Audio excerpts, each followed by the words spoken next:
नमस्कार दर्शक बंधु मु मुना स्वागत जनाऊँ अमड़िया न्यूज को। दर्शक बंधु आज जनवरी 28 तारिख मंगलवार आज दिन ओडिशा तथा देश विदेशर ताजा खबर गुड़ी को जानवा चाहूले भिडटी को शेष पर्यंत देखंतु एवं भिडटी भल लगे लाइक शेयर करदेवे एवं यह प्रत्येक दिन ताजा ताजा खबर जानवा चाहूले चैनल टी को सब्सक्राइब कर पाखर ऑल बेल नोटिफिकेशन आइकन टी को दबाई दिंतु। तेज आसतु नजर पकेबा आज संपूर्ण खबर उपर। परवर्ती खबर अनुगुल जिला पाललहड़ा बस दुर्घटना मृतकों परिवार को सहायता राशि घोषणा करिसेंती मुख्यमंत्री मोहन चरण माझी। उक्त घटना रे मुख्यमंत्री दुख प्रकाश मृतकों परिवार को 2 लाख टंका लेखाएं अनुकंपामूलक सहायता राशि घोषणा करिसेंती। रविवार मर्मन्तुण दुर्घटना घटी केन्दुझर अनुगुल आसुवा एक ओआरएससीटी यात्रीवाही बस भारसाम्य हराई ओलटि पड़ा। बस रे 47 जन यात्री थिले, 2 जन यात्री मृत्यु घटी बेले 45 जन आहत होते।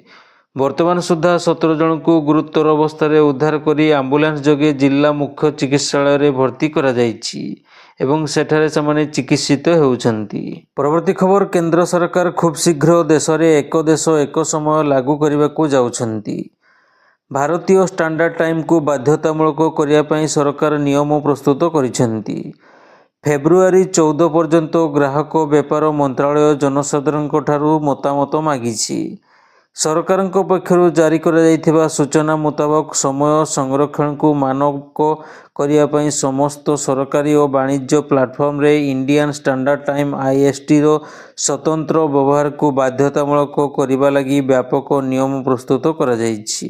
परवर्ती खबर स्पेस एक्स रो CEO एलन मस्क निकट एक निश्चितता प्रदान करिसेंती। से कहिसेंती कि बिना टावर रे भी मिली पारिबो मोबाइल सेवा। यार बीटा टेस्टिंग आरंभ होगाकू जाउछि।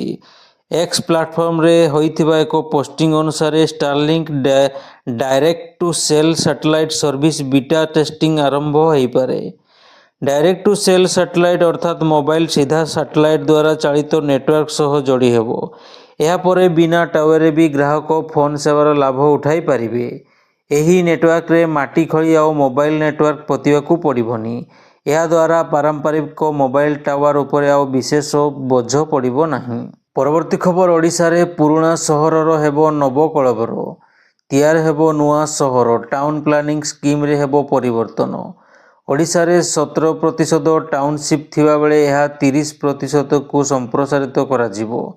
टार्गेट रे 2036 रो विकसित ओडिशा सेतिपाई सहरर विकास उपरे गुरुत्व दिया जाउथवा कहिसेंती नगर उन्नयन मंत्री कृष्णचंद्र महापात्र। परवर्ती खबर हरियाणार 600 घरोई हॉस्पिटल फेब्रुआरी 3 परे आयुष्मान भारत योजना रे चिकित्सा एवं अस्त्रोपचार प्रदान करिवे नाही एभली चेतावनी देइछि भारतीय मेडिकल एसोसिएशन IMA अनुजाई हॉस्पिटल गुड़िक सरकार उपरे 400 कोटी टंका देवाकू अछि जहाँ एपर्यंत परिशोध करा जाई नाही। आर्थिक असुविधा जोगु घरोई हॉस्पिटल गुड़िक एबे एहाकू जारी रखि पारिबे नाही। बकेया राशि परिशोध करिया पई IMA हरियाणा सरकार को गोटिए सप्ताह समय देइछि। परवर्ती खबर नोएडा स्थित जगन्नाथ मंदिर ठारे प्राण प्रतिष्ठा महोत्सव को केंद्र करी एबे व्यापक प्रस्तुति चलिथिबा जणा जाइछि। नोएडार 121 नंबर सेक्टर ठारे नवनिर्मित मंदिर रे चतुर्धा मूर्तिंकर प्राण प्रतिष्ठा कार्यक्रम आसंता जनवरी 29 तारिख रु फेब्रुआरी 2 तारिख पर्यंत महासमारोह रे अनुष्ठित हेबाकू जाउछि। परवर्ती खबर प्रधानमंत्री आवास योजना ग्रामीण योजना रे नूतन हिताधिकारी चिन्हट निमंते शुक्रवार आवास +2 सर्भेर शुभारंभ होइछि। 2024 साधारण निर्वाचन पर बीजेपी राज्यर 15 लाख हिताधिकारी को घर जोगाई देवाकू प्रतिश्रुति देइथिला। शुक्रवार पिपिली ठारे पंचायत राज मंत्री रवि नारायण नायक स्थानीय सांसद संबित पात्र एवं विधायक माने उपस्थित रही आवास +2 सर्वे आरंभ करथिले। कच्चा घरे रहुथुवा परिवार को चिन्हट करिवा पई एही सर्वे राज्यव्यापी आरंभ होइछि।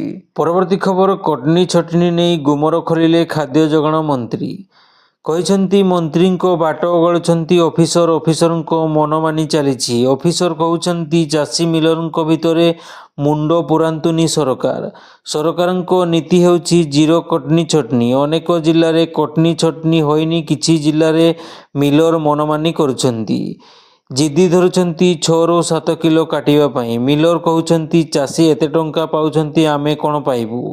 ମୋତେ ଆଶ୍ଚର୍ଯ୍ୟ ଲାଗିଲା ଶୁଣିଲି।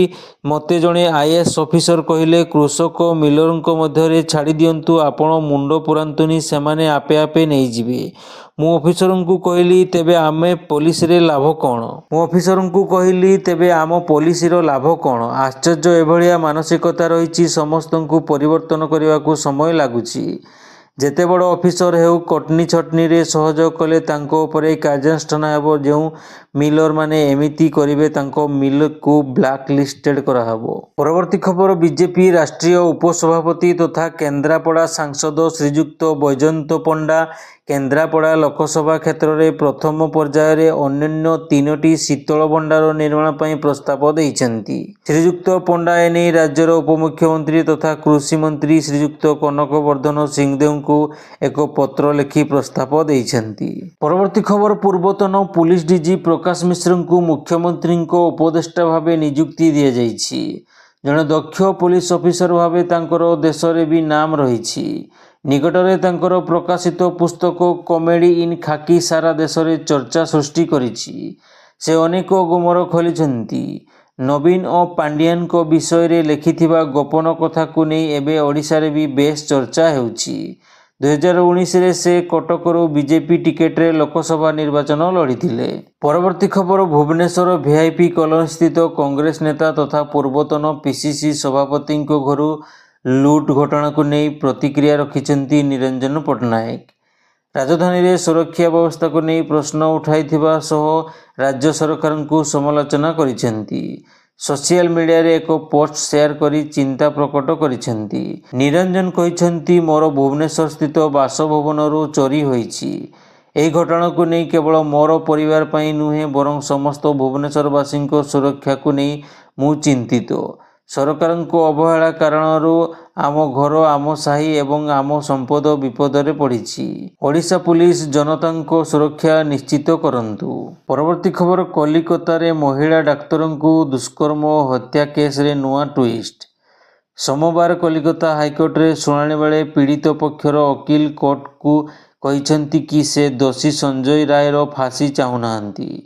ଏହା ପୂର୍ବରୁ ତଳ କୋର୍ଟ ସଞ୍ଜୟଙ୍କୁ ମରିବା ଯାଏଁ ଆଜୀବନ ସଜା ଶୁଣାଇଥିଲେ। କୋର୍ଟ ଟିପ୍ପଣୀ କରିଥିଲେ କି ଏହି ଅପରାଧ ଅତି ଜଘନ୍ୟ ଶ୍ରେଣୀର ଆସୁନାହିଁ, ଏଥିପାଇଁ ମୃତ୍ୟୁଦଣ୍ଡ ଦିଆଯାଇ ପାରିବ ନାହିଁ।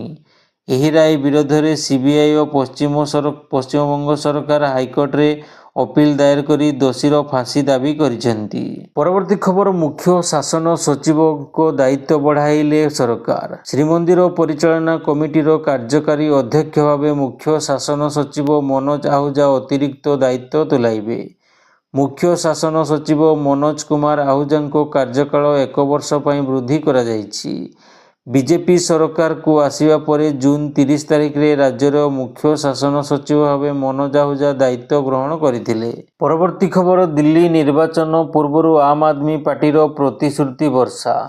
ଦିଲ୍ଲୀ ବିଧାନସଭା ପାଇଁ ଆପ୍ ଜାରି କରିଛି ନିର୍ବାଚନୀ ଇସ୍ତାହାର। ପୂର୍ବତନ ମୁଖ୍ୟମନ୍ତ୍ରୀ ଅରବିନ୍ଦ କେଜରିୱାଲ 15ଟି ଘୋଷଣା ପ୍ରକାଶ କରିଛନ୍ତି। ପାଣିଠାରୁ ମେଟ୍ରୋ ପର୍ଯ୍ୟନ୍ତ ସୁବିଧା ପ୍ରକାଶ କରିଛନ୍ତି ଅରବିନ୍ଦ କେଜରିୱାଲ। କେଜରିୱାଲ କହିଛନ୍ତି, ଏହା ଆମର ଘୋଷଣାପତ୍ର ନୁହେଁ, ଏହା ଆମର ଗ୍ୟାରେଣ୍ଟି। ବୟସ୍କମାନଙ୍କ ପାଇଁ ସଞ୍ଜୀବନୀ ଯୋଜନା। ପୂଜକ ଓ ଗ୍ରନ୍ଥିଙ୍କ ମାସକୁ 18,000 ଭତ୍ତା। ଅଟୋ ରିକ୍ସା ଟ୍ୟାକ୍ସି ଚାଳକଙ୍କ ଝିଅ ବାହାଘର ପାଇଁ 1 ଲକ୍ଷ ଆର୍ଥିକ ସହାୟତା। ଏମାନଙ୍କ ସନ୍ତାନଙ୍କୁ ମାଗଣା କୋଚିଂ ଫି ଏବଂ ସ୍ୱାସ୍ଥ୍ୟ ବୀମା। ମାସକୁ ମହିଳାଙ୍କୁ 2100 ଟଙ୍କା। ପାଣି ଓ ବିଦ୍ୟୁତର ଭୁଲ ବିଲ୍କୁ ଛାଡ଼ କରାଯିବ। ଯମୁନା ନଦୀର ପାଣିକୁ ନିର୍ମଳ କରାଯିବ। 24 ଘଣ୍ଟା ଘରେ ଘରେ ମିଳିବ ପାଣି। ଗରିବ ପାଇଁ ନୂଆ ରାସନ କାର୍ଡ କରିବାକୁ ସୁବିଧା ପ୍ରଦାନ। ବସ୍ରେ ମହିଳାଙ୍କୁ ମାଗଣା ଯାତ୍ରା। ଭଡ଼ାଟିଆଙ୍କୁ ମାଗଣା ପାଣି ବିଜୁଳି। ବିଦ୍ୟାର୍ଥୀଙ୍କ ପାଇଁ ଦିଲ୍ଲୀ ମେଟ୍ରୋରେ 50% ରିହାତି। ବିଦେଶରେ ଦଳିତ ଛାତ୍ରଙ୍କ ପାଠପଢ଼ା ଖର୍ଚ୍ଚ ବହନ କରାଯିବ। ବିଦେଶ ମଡେଲରେ ରାଜଧାନୀ ରାସ୍ତା ନିର୍ମାଣ। ଘରୋଇ ସୁରକ୍ଷାକର୍ମୀଙ୍କୁ ଆର୍ଥିକ ସାହାଯ୍ୟ। ପରବର୍ତ୍ତୀ ଖବର, ICCର ନୂତନ ଅଧ୍ୟକ୍ଷ ଜୟ ଶାହ ତାଙ୍କ ସମ୍ପୂର୍ଣ୍ଣ ପରିବାର ସହିତ ପ୍ରୟାଗରାଜରେ ପହଞ୍ଚିଛନ୍ତି। ଏବେ ତାଙ୍କର ଭିଡ଼ିଓ ସୋସିଆଲ ମିଡ଼ିଆରେ ଭାଇରାଲ ହେଉଛି। ଯେଉଁଥିରେ ବର୍ତ୍ତମାନର ଆଇସିସି ଅଧ୍ୟକ୍ଷ ତାଙ୍କ ପିତା ଅମିତ ଶାହା ଏବଂ ତାଙ୍କ ପତ୍ନୀ ରିଷିତା ପଟେଲ ଏବଂ 2 ପିଲାଙ୍କ ସହିତ ମହାକୁମ୍ଭରେ ବୁଡ଼ ପକାଇବାକୁ ପହଞ୍ଚିଛନ୍ତି। ଜୟ ଶାହାଙ୍କ ବାପା ଏବଂ କେନ୍ଦ୍ର ସ୍ୱରାଷ୍ଟ୍ରମନ୍ତ୍ରୀ ଅମିତ ଶାହା ତ୍ରିବେଣୀ ସଙ୍ଗମରେ ବୁଡ଼ ପକାଇଥିଲେ। ଜୟ ଶାହାଙ୍କ ନବଜାତ ଶିଶୁପୁତ୍ର ମଧ୍ୟ ସାଧୁସନ୍ତମାନଙ୍କ ଆଶୀର୍ବାଦ ପାଇଥିଲେ। ପରବର୍ତ୍ତୀ ଖବର, ମହାକୁମ୍ଭ ମେଳା ପରିପ୍ରେକ୍ଷୀରେ କେନ୍ଦୁଝରରୁ ଅଯୋଧ୍ୟାକୁ ସୋମବାର ପୂର୍ବାହ୍ନ 9ରୁ ଆରମ୍ଭ ହୋଇଛି ସ୍ୱତନ୍ତ୍ର ବସ୍ ସେବା। ରାଜ୍ୟ ସରକାର ଏବଂ ବାଣିଜ୍ୟ ଓ ପରିବହନ ବିଭାଗ ମିଳିତ ଆନୁକୂଲ୍ୟରେ ଆରମ୍ଭ ହୋଇଥିବା ଏହି ବସ୍ରେ ପ୍ରଥମ ଦିନରେ 50 ଜଣ ଯାତ୍ରୀଙ୍କ ସହ 2 ଜଣ ଚାଳକ ଓ ପରିବହନ ବିଭାଗର 2 ଜଣ କର୍ମଚାରୀ ଗାଇଡ୍ ଭାବେ ଯାତ୍ରା ଆରମ୍ଭ କରିଥିବା କେନ୍ଦୁଝର ଡିଟିଏମ୍ ଗୌରବ ଜେନା କହିଛନ୍ତି। ଏହି ବସ୍ କେନ୍ଦୁଝରରୁ ସକାଳ 9ଟାରୁ ଯାତ୍ରା ଆରମ୍ଭ କରି ବାରାଣାସୀ ପ୍ରୟାଗରାଜ ଦେଇ ଅଯୋଧ୍ୟାରେ 24 ଘଣ୍ଟାରେ ପହଞ୍ଚିବା ପରେ ପୁଣି ସକାଳ 9ଟାରୁ ଅଯୋଧ୍ୟାରୁ ବାହାରି ଆସନ୍ତା 31 ତାରିଖ ସକାଳ 9 ଘଟିକା କେନ୍ଦୁଝରରେ ପହଞ୍ଚିବ ବୋଲି ଗୌରବ ଜେନା କହିଛନ୍ତି। ପରବର୍ତ୍ତୀ ଖବର, ପ୍ରଧାନମନ୍ତ୍ରୀ ନରେନ୍ଦ୍ର ମୋଦି ସୋମବାର ଆମେରିକା ରାଷ୍ଟ୍ରପତି ଡୋନାଲ୍ଡ ଟ୍ରମ୍ପଙ୍କ ସହ ଫୋନ୍ରେ କଥା ହୋଇଛନ୍ତି। ଭାରତ ଆମେରିକା ସମ୍ପର୍କକୁ ମଜବୁତ କରିବା ବିଷୟରେ 2 ଶୀର୍ଷ ନେତାଙ୍କ ମଧ୍ୟରେ ଆଲୋଚନା ହୋଇଥିବା ସୂଚନା ମିଳିଛି। ଟ୍ରମ୍ପ ପୁଣି ଥରେ ଆମେରିକାର ରାଷ୍ଟ୍ରପତି ହେବା ପରେ ପ୍ରଥମ ଥର ପାଇଁ ପ୍ରଧାନମନ୍ତ୍ରୀ ମୋଦି ଏବଂ ଟ୍ରମ୍ପ କଥାବାର୍ତ୍ତା ହୋଇଛନ୍ତି। ପରବର୍ତ୍ତୀ ଖବର, ୱାକଫ ଆକ୍ଟରେ ସଂଶୋଧନ ନେଇ ବିରୋଧୀ ସାଂସଦ ସମସ୍ତ ପ୍ରସ୍ତାବକୁ ମିଳିତ ସଂସଦୀୟ କମିଟି ଜେସିପି ପ୍ରତ୍ୟାଖ୍ୟାନ କରିଛି। ଜେସିପି ସୋମବାର ଅପରାହ୍ନରେ 14ଟି ପରିବର୍ତ୍ତନ ସହିତ ୱାକ୍ ସଂଶୋଧନ ବିଲ୍କୁ ଅନୁମୋଦନ କରିଛି। ଗତ ବର୍ଷ ଅଗଷ୍ଟ ମାସରେ ଏହି ବିଲ୍ ଗୃହରେ ଆଗତ କରାଯାଇଥିଲା। ଭାରତୀୟ ଜନତା ପାର୍ଟିର ଜଗଦିମ୍ବିକା ପାଲଙ୍କ ନେତୃତ୍ୱରେ ବିରୋଧୀ ସାଂସଦମାନେ କମିଟିର 44ଟି ସଂଶୋଧନ ପ୍ରସ୍ତାବ ଦେଇଥିଲେ, କିନ୍ତୁ ସମସ୍ତ ପ୍ରସ୍ତାବକୁ ପ୍ରତ୍ୟାଖ୍ୟାନ କରାଯାଇଛି। ରିପୋର୍ଟ ଅନୁଯାୟୀ ଜାନୁଆରୀ 29ରେ 14ଟି ପ୍ରସ୍ତାବିତ ପରିବର୍ତ୍ତନ ଉପରେ ଭୋଟ ଦିଆଯିବ ଏବଂ ଜାନୁଆରୀ 31ରେ ଚୂଡ଼ାନ୍ତ ରିପୋର୍ଟ ଦାଖଲ କରାଯିବ। ପରବର୍ତ୍ତୀ ଖବର, ବିଶ୍ୱର ସବୁଠୁ ବଡ଼ ଧାର୍ମିକ ସମାଗମ ମହାକୁମ୍ଭରେ ସ୍ନାନ ନିମନ୍ତେ ତ୍ରିବେଣୀ ସଙ୍ଗମକୁ ଶ୍ରଦ୍ଧାଳୁ ପହଞ୍ଚିବାରେ ଲାଗିଛନ୍ତି। ଉତ୍ତରପ୍ରଦେଶ ସୂଚନା ବିଭାଗ ଅନୁସାରେ 26 ଜାନୁଆରୀ 2025 ସୁଦ୍ଧା 13.21 କୋଟିରୁ ଅଧିକ ଶ୍ରଦ୍ଧାଳୁ ପବିତ୍ର ସ୍ନାନ କରିଛନ୍ତି। ଏହି ସଂଖ୍ୟା ଲଗାତାର ବଢ଼ିବାରେ ଲାଗିଛି। ଏଥିମଧ୍ୟରେ ଆମେରିକ ମହାକାଶ ଗବେଷଣା ସଂସ୍ଥା ନାସାଙ୍କ ମହାକାଶ ଯାତ୍ରୀ ଡନ୍ ପେଟିଟ୍ ଅନ୍ତର୍ଜାତୀୟ ମହାକାଶ କେନ୍ଦ୍ରରୁ ମହାକୁମ୍ଭର ଫଟୋଚିତ୍ରକୁ ଏକ୍ସରେ ସେୟାର କରିଛନ୍ତି। ପରବର୍ତ୍ତୀ ଖବର, ମେଣ୍ଡୋରସ୍ଥିତ ଭାରତ ପାକ୍ ନିୟନ୍ତ୍ରଣ ରେଖାର ବାଲାକୋଟ ସେକ୍ଟରରେ ପାକିସ୍ତାନ ନିୟନ୍ତ୍ରଣାଧୀନ କ୍ଷେତ୍ରରୁ ବ୍ୟାପୁଥିବା ନିଆଁ ଏବେ କାଶ୍ମୀର ସୀମାକୁ ଗ୍ରାସିଲାଣି। ନିୟନ୍ତ୍ରଣ ରେଖା ଆରପାର୍ଶ୍ୱରୁ ବ୍ୟାପୁଥିବା ନିଆଁ ଭାରତ ସୀମାକୁ ପହଞ୍ଚିବା ପରେ ବିଛାଯାଇଥିବା ଲ୍ୟାଣ୍ଡମାଇନ୍ରେ ଭୀଷଣ ବିସ୍ଫୋରଣ ହେଉଛି। ଫଳରେ ନିଆଁ ଅଣାୟତ୍ତ ହୋଇପଡ଼ିଛି। ନିଆଁ ଯୋଗୁଁ ଲ୍ୟାଣ୍ଡମାଇନ୍ରେ ହେଉଥିବା ବିସ୍ଫୋରଣର ଶବ୍ଦ ଏବେ ସୀମାକୁ ଥରହର କରୁଛି। ଲ୍ୟାଣ୍ଡମାଇନ୍ ବିସ୍ଫୋରଣ ଜଙ୍ଗଲ ନିଆଁକୁ ଅଧିକ ଭୟାବହ କରିଛି। ଜଙ୍ଗଲରେ ବ୍ୟାପୁଥିବା ନିଆଁ ଉପରେ ଭାରତୀୟ ସେନା ନଜର ରଖିଛି ଏବଂ ନିଆଁ ଯେପରି ଅଗ୍ରମୀ ପୋଷ୍ଟକୁ ନ ପହଞ୍ଚେ ସେଥିପାଇଁ ଉପାୟ କରୁଛି। କୁହାଯାଉଛି, ପାକିସ୍ତାନ ନିୟନ୍ତ୍ରଣ କ୍ଷେତ୍ରରେ ନିଆଁ ଲଗାଇ ଆତଙ୍କବାଦୀ ପ୍ରାୟତଃ ଭାରତ ପଟ ଜଙ୍ଗଲରେ ନିଆଁ ଲଗାନ୍ତି, ଯେପରି ବିଛାଯାଇଥିବା ଲ୍ୟାଣ୍ଡମାଇନ୍‌ଗୁଡ଼ିକ ନଷ୍ଟ ହୋଇଯିବ ଏବଂ ସେମାନେ ଅନୁପ୍ରବେଶ ସୁଗମ ହେବ। ପରବର୍ତ୍ତୀ ଖବର, କିଛି ଦିନର ନୀରବତା ପରେ ପୁଣି ମାଓବାଦୀମାନେ ଛତିଶଗଡ଼ ବିଜାପୁର କେଶମୁଣ୍ଡି ଗାଁରେ ବର୍ବର କାଣ୍ଡ ଭିଆଇଛନ୍ତି। ମାଓବାଦୀମାନେ କେଶମୁଣ୍ଡି ଗାଁରେ ପଶି ଜଣକୁ କୁରାଢ଼ୀରେ ହାଣି ଅତି ନିର୍ମମ ଭାବେ ହତ୍ୟା କରିଛନ୍ତି। ମୃତକ ହେଲେ କେଶମୁଣ୍ଡି ଗାଁର 41 ବର୍ଷୀୟ ଯୁବକ ଭାଦୁ ସଧି। ପୋଲିସ ଇନଫର୍ମର ସନ୍ଦେହରେ ଏହି ହତ୍ୟାକାଣ୍ଡ ଘଟିଥିବା ଜଣାପଡ଼ିଛି। ଏନେଇ ଗାଁ ଉଭୟ ବାତାବରଣ ଖେଳିଯାଇଛି। ଖବର ପାଇ ପୋଲିସ ଗାଁ ପହଞ୍ଚି ମୃତଦେହ ଜବତ କରି ବ୍ୟବଚ୍ଛେଦ ପାଇଁ ପଠାଇଛି। ଅନ୍ୟପକ୍ଷେ ପୋଲିସ ଘଟଣାର ତଦନ୍ତ ଆରମ୍ଭ କରିଛି। ଏପରିକି ଏକ ପୋଲିସ ଟିମ୍ ମାଓବାଦୀଙ୍କ ଗତିବିଧି ଉପରେ ନଜର ରଖିଛି। ଆଜିଠାରୁ ଭୁବନେଶ୍ୱର ଜନତା ମଇଦାନରେ ଆୟୋଜିତ ହେବ ଉତ୍କର୍ଷ ଓଡ଼ିଶା ସମ୍ମେଳନ, ଯାହାକି 2 ଦିନ ଅର୍ଥାତ୍ 28 ଓ 29 ଜାନୁଆରୀ ପର୍ଯ୍ୟନ୍ତ ଚାଲିବ। ଜନତା ମଇଦାନରେ ଆୟୋଜିତ କାର୍ଯ୍ୟକ୍ରମରେ ପ୍ରଧାନମନ୍ତ୍ରୀ ନରେନ୍ଦ୍ର ମୋଦି ସାମିଲ ହେବେ। ଚଳିତ ମାସ ମୋଦିଙ୍କ ଏହା ଦ୍ୱିତୀୟ ଗସ୍ତ ଅଟେ। ପ୍ରବାସୀ ଦିବସ କାର୍ଯ୍ୟକ୍ରମରେ ଯୋଗ ଦେବାକୁ ଗତ ଜାନୁଆରୀ 8ରେ 2 ଦିନିଆ ଓଡ଼ିଶା ଗସ୍ତରେ ଆସିଥିଲେ ପ୍ରଧାନମନ୍ତ୍ରୀ ମୋଦି। ପ୍ରଧାନମନ୍ତ୍ରୀ ନରେନ୍ଦ୍ର ମୋଦି ଆଜି କନକ୍ଲେଭର ଉଦ୍ଘାଟନ କରିବେ।